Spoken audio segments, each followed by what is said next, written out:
All right, guys, welcome. Glad to have right here. We're live on Facebook.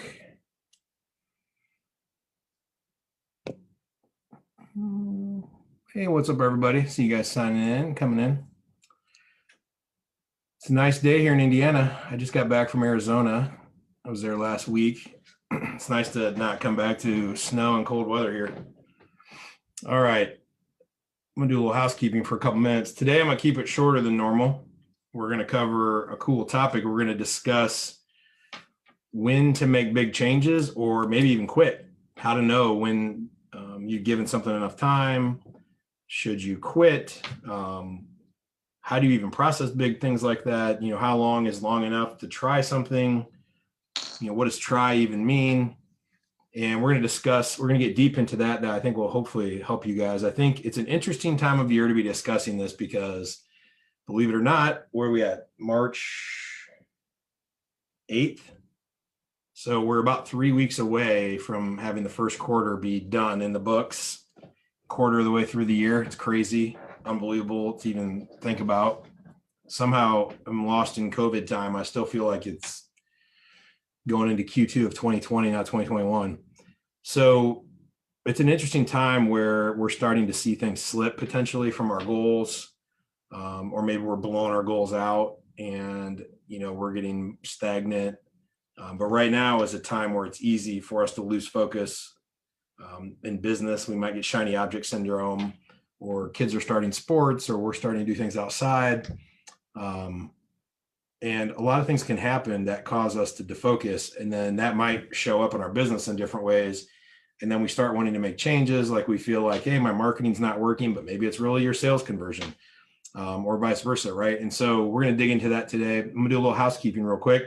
For those of you guys that are new, I see a couple new names here.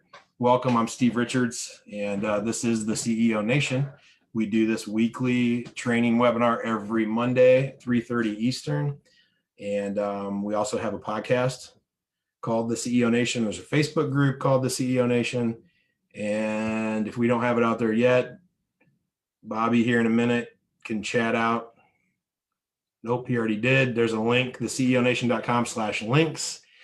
If you're watching this on Facebook and you want to figure out how to join us on Zoom so you can ask me questions live during the Q&A session each week, or you want to get directly linked to our podcast, or if you've never seen our KPI training, it's a cornerstone type training. It's very quick and easy to get through, but it's a really pivotal training for a lot of people in business. You can get access to all those different things from that link that's in the chat, and we'll post it on the Facebook underneath this thread as well. It's the ceonation.com/links, LINKS. So in the CEO Nation, my goal is to help people transition from just owning another job instead of owning a business, so that you go from being a hustler to a CEO. And most people think they own a business, really just own a job. And we don't understand. We think that bank accounts and tax IDs and websites and clients, even having employees and things like that, we feel like that stuff, equates to owning a business. And those are just things that a business has or does. A business is systems and processes and built into a business model that is consistent, repeatable, profitable. And the activities that it takes to drive that model that produces certain results are boiled up into something we call metrics. And so we can watch how much of a certain activity does it take in coordination with another activity that, depending on how we do those two things together, it takes a certain amount of time or days or weeks or whatever to kick out a result, which is money on the back end. And along the way, certain expenses happen. And the difference between those two is our profit margin. And it takes people to do many of the activities or to talk to clients or do certain things. And so when we understand all that, we can start to manage the business proactively instead of letting the business manage us.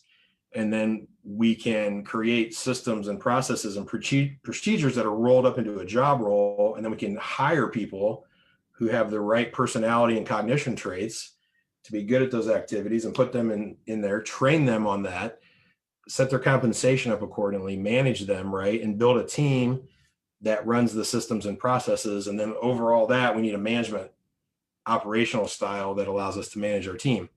And so all of that is a business. It's the boring part sometimes. It's not, has nothing to do with if you're in internet marketing or Amazon stores, or you run a doggy daycare, or a lot of you guys that follow us at the CEO Nation are in real estate investing. And so the actual industry doesn't have a lot to do with it. And so one of the things that happens when you're operating more of in a hustle mode, self-employed mode, is that we don't have a lot of good information. And so potentially we can make assumptions. And so it's kind of like grocery shopping. This is one of my favorite analogies. A lot of you guys heard me say this one, but think about the decisions you make when you go to the grocery store and you're hungry, right? And you don't have a list and you just grab whatever. You're bound to come out of there with worse food than had you eaten sensible, healthy meals and worked out during the day and had a list created ahead of time and then went to the specific store to get those things. You're probably not going to grab the same amount of bag of chips, right? Well, in our businesses, a lot of times we might be feeling one pain where maybe we think we have too many sales to deal with. And so we think we need to hire a sales guy, or we create something over here at the symptom of the problem, versus maybe we're just letting too many leads come through. And our sales guys are just busy with half the leads they have aren't really worth working, but it's eating up their time, and they could close more business with less clients if we had an inside salesperson cleaning up the leads. And so I don't know, a month or 6 weeks ago, we talked about this specific position. We see that one a lot. Sometimes you may feel like you need new and better leads because you're not converting well. And maybe the reality is you got too many of them and you're spreading yourself too thin, right? And so you might start changing all your marketing. And the reality is you just have too many leads coming in. We see it time and time again where there is a diminishing return where reps or you as a business owner have too many potential clients that you're working with at one time. Your conversion rate will drop significantly.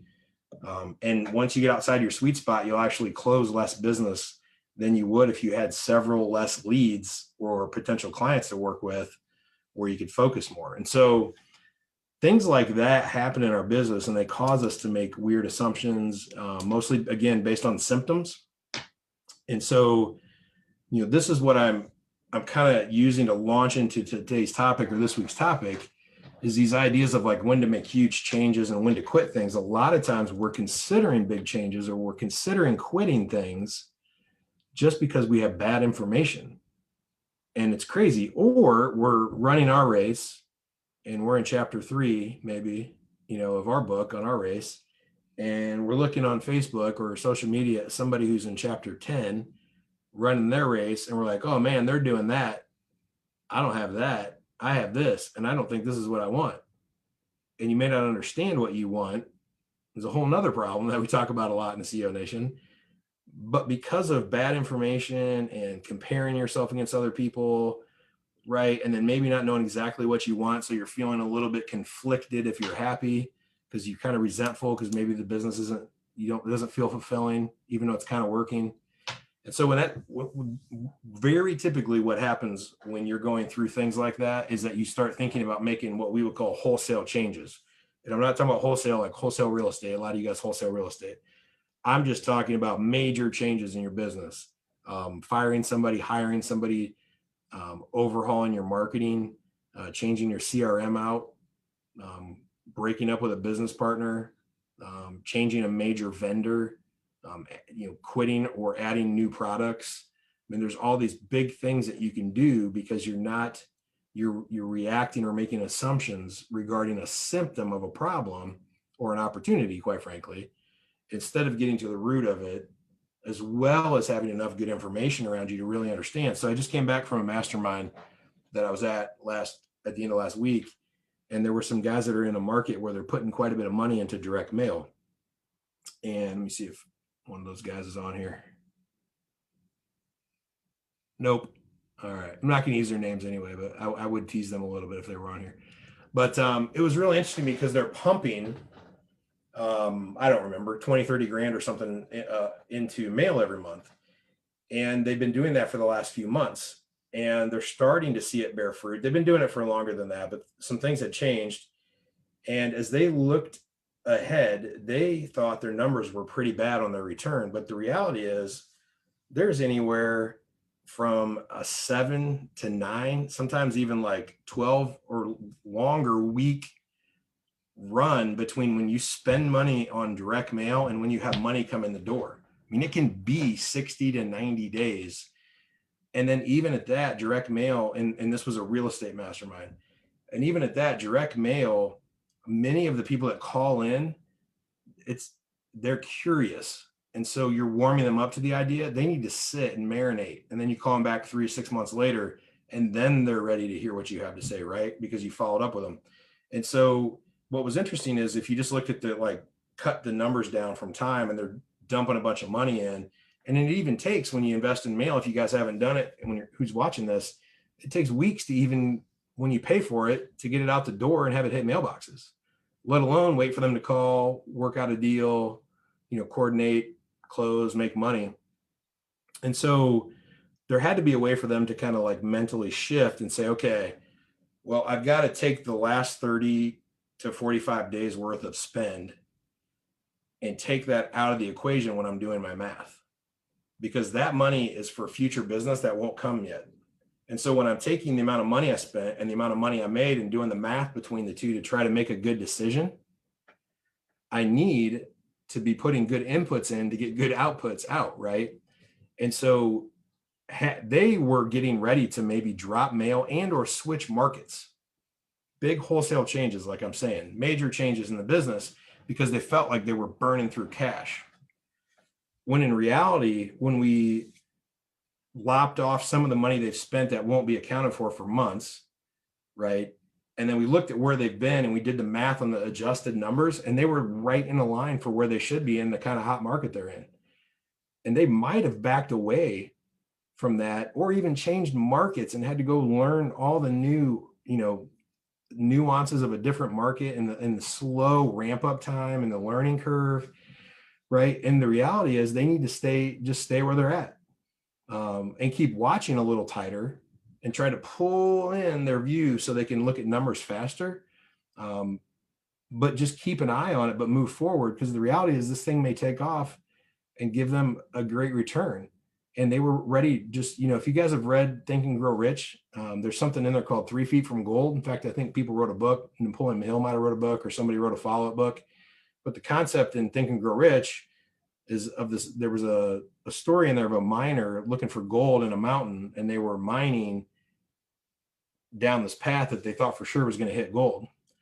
And they gave up after some period of time, sold all their equipment and gave everything to somebody else at a major discount, walked away from it as if it was a failure.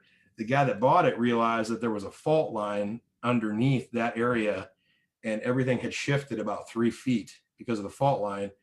And that other guy didn't know to account for that. So he had the second guy had better information. And so he shifted over and then struck gold. And the other guy didn't know that he was mining along basically the right trajectory, but he was just 3 feet over, just a rounding error almost. And he gave up, he quit, right? He made a big change. And the difference between the two guys is one guy had better information than the other. And so I think if we're trying to tackle this concept today of when is it time to make change and when is it time to quit? I mean, the reality is the time to quit is kind of when you're done with something. And I can't tell you when you're going to be done with it. But it's when you have personally decided that I no longer want to do this. Not that I can't, that I no longer want to do this for some other reason, right? Some reason outside of the fact that you're having trouble right now. And I think if most of us were really honest, many things that we start, we really don't want to ever quit. And it's just a matter of not really failure, but feedback. So when we lose or something doesn't work, how do we process that? Do we take it as a blow? Do we pout? Right? Do we want to immediately go change 5 things and do something totally different? Or is it like small talk in our heads? Like, oh, it just happened again, another failure, you suck, you can't make it, right? All that self-talk. Or do we say, hey, what'd I learn? How close were we? What other information can I gather? What do I know now that I didn't know then? What was my real problem? That's my opportunity. And so what was the problem? Well, what caused that? What allowed it to happen? I go back to the source. I make course corrections. I try again. And I miss to the right. I miss to the left. And then I overcorrect, undercorrect. And at some point I'm going to hit it. Right. And so none of this, like zeroing in, is a big change. These are like incremental changes. And so the 3 feet from gold is a really good story. It's a great analogy that most of us, and most of you guys, there's some of you guys on here I don't know. I'm sure many people will watch this through the Facebook that I don't know. But those of you that I know on here are smart. Many of you are successful in different ways.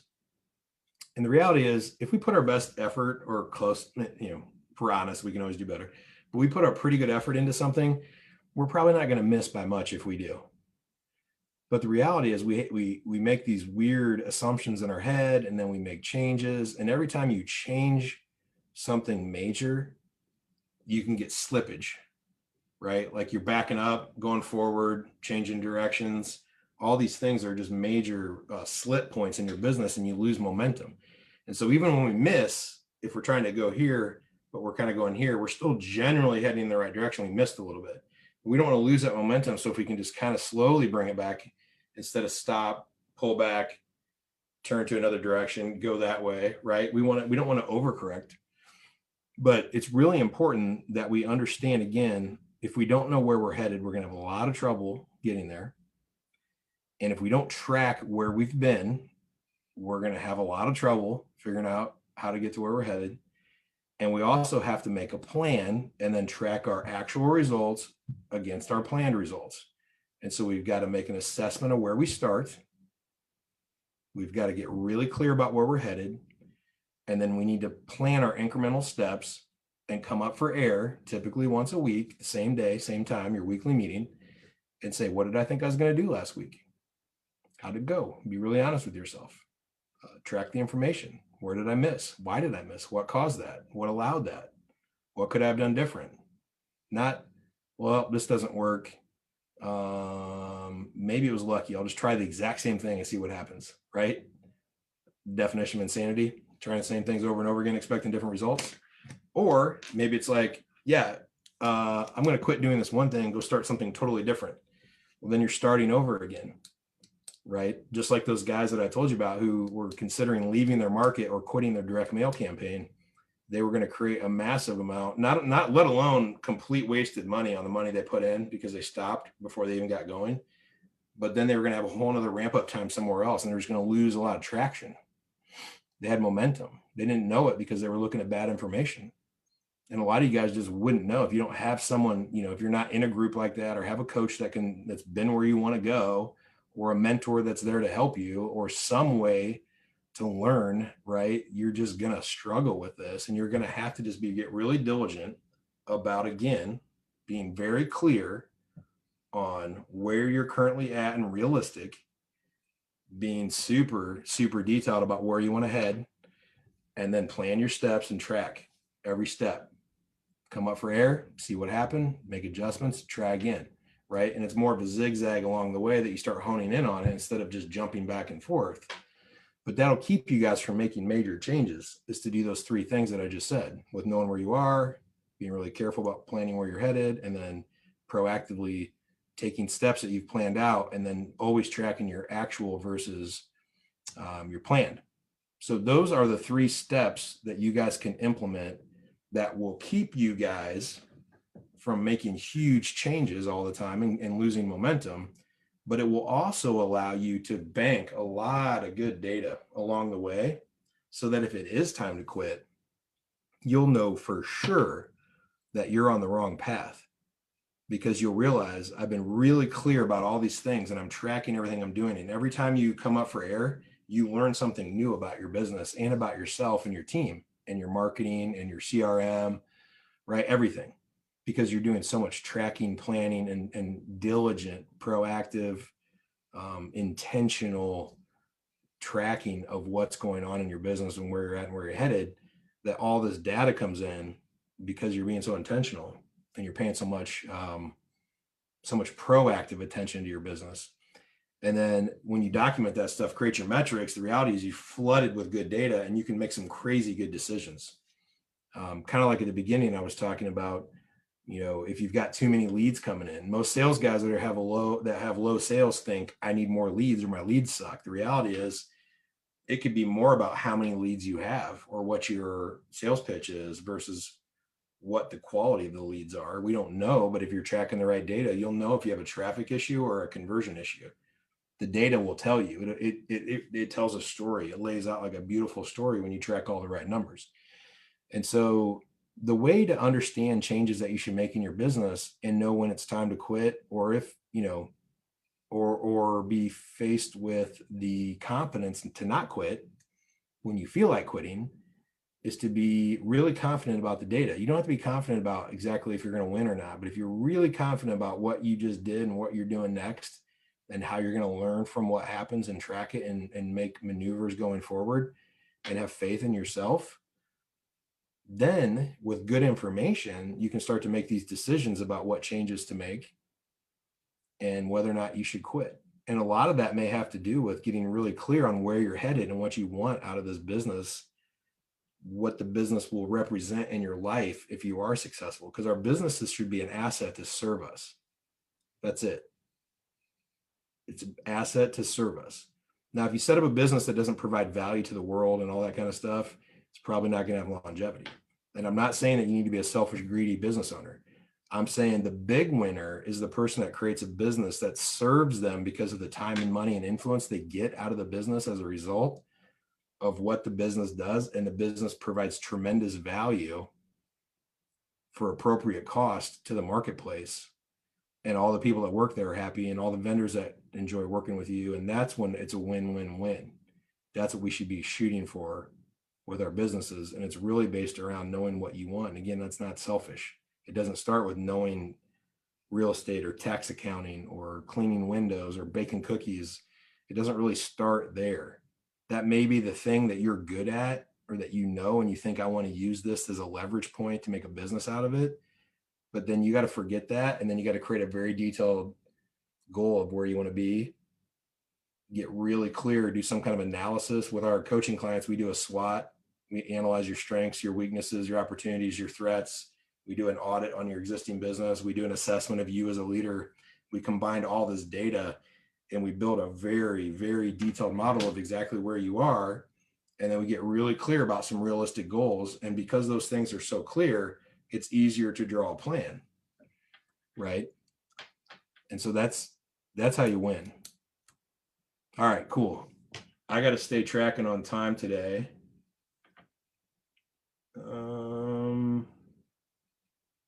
Let's see. Last week, 2 people texted me during this, and I didn't know it till later, so I'm just checking. Nobody's texted me. All right. I don't see any Q&A rolling in. Bobby, you got anything off Facebook? Guys, what questions you guys got? I see some new faces. Welcome, by the way. See some regulars too. It's good to see you guys again. By the way, anything fair game? Any questions on business right now? Open coaching Q&A.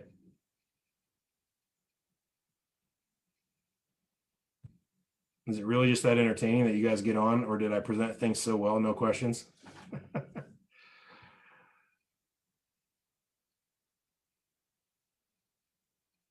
Oh, cool.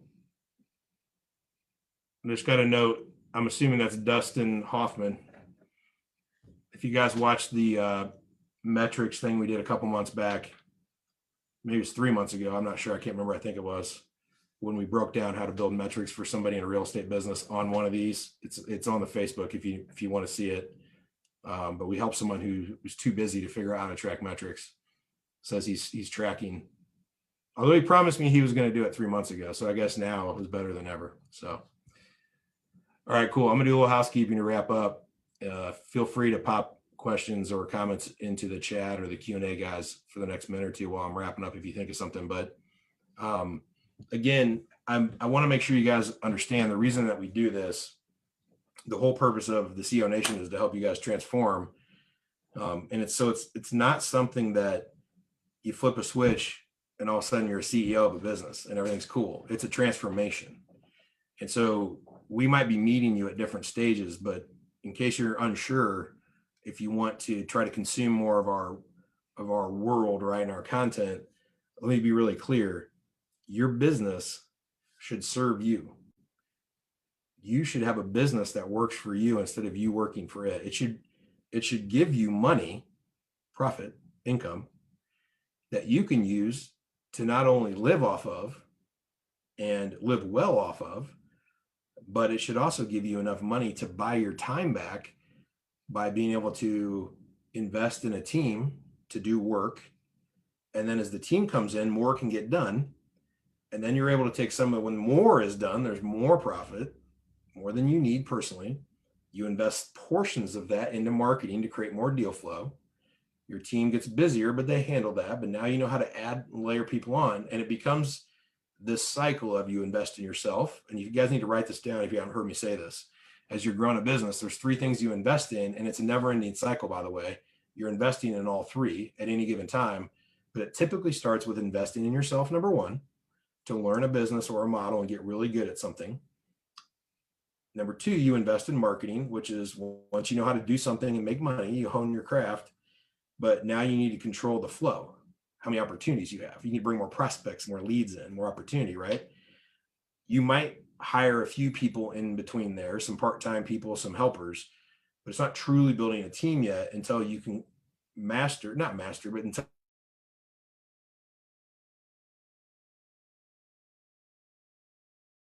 getting to some level, you don't have to be a master at that. Then you're investing in a team. So you invest in yourself, you invest in marketing, and then you invest in a team. And so there's a never-ending cycle of you invest in yourself, you build some knowledge up, you invest in marketing, you get more deals, you get busy, you invest in team, and that grows. You invest in more marketing, your team gets busier. You might invest in more team back and forth a few times, and then you'll invest in yourself potentially to learn something. You add a new product or service, or you step in and work your model because now that you've been doing it so much, and because you have people that spend all day doing one job instead of like you used to do 5 jobs all day long. So any job you never spent more than 20% of your time doing. Now you've got 5 people that spend all day doing one thing each. Well, they gain insight. They track their numbers. Like I told you, now you have better information. You have new information you didn't used to have. And now that you have this deeper level of insight, you can reinvent things. Now you've investing in yourself again by learning this data, deciding what to do with it. And then it's back to investing in marketing and team, right? So that's a cycle. That's a way to grow and scale a business. That's kind of the holy grail to figure out so that your business serves you. It is profitable. You do have numbers you can track. You know how to hire, when to hire, who to hire. You can apply that to a profitable model. You can use marketing to grow the opportunity, pull more profits. You take some of that money, you buy more of your time back. Eventually, you can get out of the day-to-day, which is what everybody wants to do, or most people. I know not all of you guys. And so I hope this helps. I hope that you guys are enjoying. I'd love to hear from you. In the podcast, if you enjoy the episodes out there. The Facebook group is definitely not as active as I would like it to be, and I'm culprit number 1 of that. But I haven't decided on an event yet, but I told you guys a few weeks back we're planning on something still in the works. We'll be here next Monday. I don't know what the topic is yet. Listen, several people approached about coaching, or if you're trying to hire and you need help figuring out who, how, when to hire, we have our Team Architects company. The coaching stuff, it's typically a quick strategy call just to discuss what we can do if you're trying to, grow or scale your business. All those links are at theCEONation.com/links. So check that stuff out. And I think that's it for today. I don't see, let me check. Maybe I got one question. Okay, I've got one here. If your business is very seasonal travel and been hit by COVID, what are your recommendations to pivot or wait for the world to return to normal? Alencia, hopefully I'm saying that right. And I feel like that I met you in Clubhouse. Might be right or wrong. Let me just say this. If you're able to shut down and you're truly shut down, I wouldn't waste money trying to stay in business. I wouldn't lose money just so you can, quote, stay in business until things come back if it's travel based. But I would challenge a lot of you guys. I mean, one of these I know is an example a lot of you heard. Another one is a cool example I helped a gal with. But the first one, some of these restaurants who were first shut down in New York, was one of the first ones I read about, at least nationally, that switched to being a food service because they could buy food in bulk at wholesale, and many people were cooking at home. So they took their recipes for their menu items, and then they were able to buy food, and then they could resell the food they had unprepared, but they portioned it, and they took the menu items, and then instead of picking up to go that was already cooked, you could actually buy raw materials from them like a grocery store to cook whatever you wanted, and they made little margins on it, but kept their vendor going too. Or they were able to take this, take a menu, like, here's all these things, here's all the ingredients, boom, I'll sell you these for $20. Here's the ingredients you need that cost them like, $6 or something. And there's no prep time. In fact, they were more profitable on their meals because now they're not even prepping them and they're charging for the recipe. And I was like, man, that's very entrepreneurial. And I love that spirit. And similarly, we helped a gal who was shut down due to travel. She helps people plan trips to Italy, dream trips to Italy.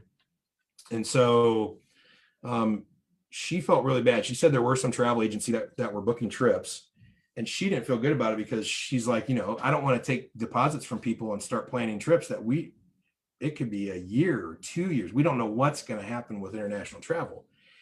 And so she mentioned a couple of times while we were working with her that she had a great group of clients who just loved her dearly, and they would refer a lot of friends. And she had a great email list of people, of past clients, friends of friends, referrals, so that she knew that she had a great group there, but she just felt like she couldn't serve them because she couldn't create these, trips to Italy.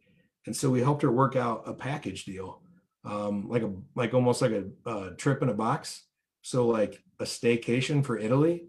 And so she created these elaborate gift baskets that she was able to box up, and even put some different music and things in it, and some little informational things about where this cheese came from or whatever.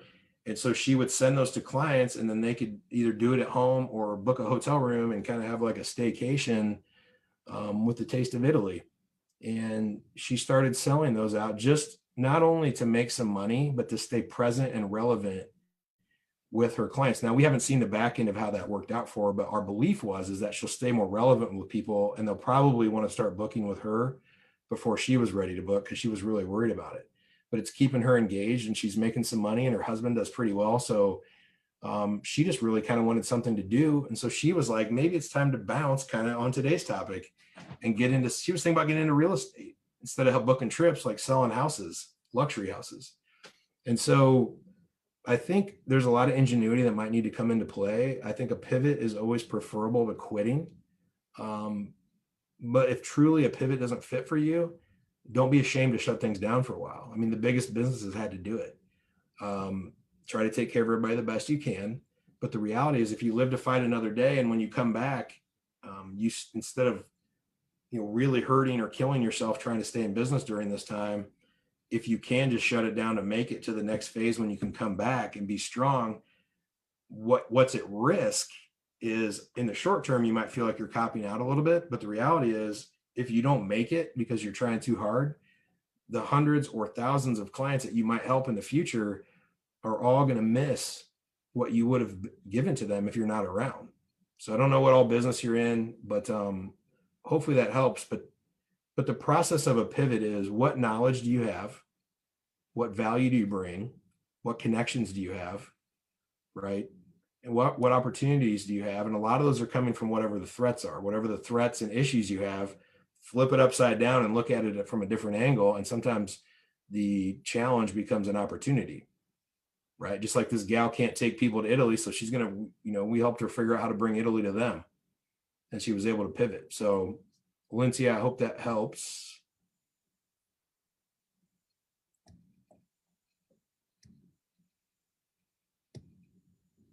I'm looking. Cool. I don't see anyone else. All right. Cool, guys. I always want more questions. I know you guys are light on bringing them. I sure do get an awful lot of questions and hit up on my DM and my text, and I get blown up throughout the week. And so I don't know what I got to do to twist people's arm to get them to bring those questions to this Monday, because I think a lot of the questions that I answer or talk to people about throughout the week would be stuff that all of you guys would want to hear. So hit up our link that's in the chat, copy and paste it. Even if you don't need it right now, text it to yourself so you got it saved in your, or save it underneath, your phone or something. And thanks, John. Appreciate it. It was good seeing you last week, by the way. And use that link to hit us up however which way. Hopefully I'll see you guys again next week. If you have more questions, comments that come up later, or if you're watching the replay of this later. And hey, thanks, Jacob. Appreciate you too, man. It's good having you on. Looking for you to, young guy. Hopefully you can apply the stuff that it took me 23 years in business to figure out. But anyway, hope you guys are watching this later on Facebook. If you have questions, I hope you can just put questions in right the thread. We'll try to answer them, or show up, use the link to get registered for the next one so you can be on the Zoom with us live.